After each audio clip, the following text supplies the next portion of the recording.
সুমনদা, এই কাতলার ওজন কতটা? কতটা ওজন ছিল এটাই? এটা ওজন ছিল 4 কিলো থেকে আর থেকে 1 কিলো 550। 1 কিলো 550, তাই তো? আচ্ছা ঠিক আছে, কাটো কাটো। এই দেখো সুন্দর একটা বাওরের কাতলা, কিন্তু কেটে সুমন দাস 1 কিলো 550 দিয়ে দিয়েছে। তার থেকে কিন্তু পিস করা হচ্ছে, ঠিক আছে? এখন সুন্দর সুন্দর পিস সুমন দা কিন্তু করে দিচ্ছে। দেখো এই দেখো, এই যে পিসগুলো করছে সুমন দা, এই যে একদম বিগ পিস, স্ট্যান্ডার্ড সাইজ। আর এই যে কাটিং করা হচ্ছে এখন। দেখো সুন্দর করে পিস করে দিচ্ছি।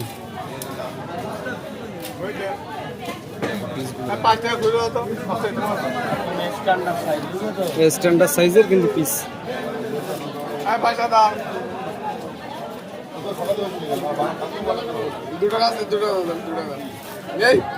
এই দেখো পিসগুলো কিন্তু হয়ে গেল। সুপার কোয়ালিটি, সুপার, একদম সুপার কোয়ালিটির মাছ। এই যে এমন সুন্দর সুন্দর মাছ দেখো।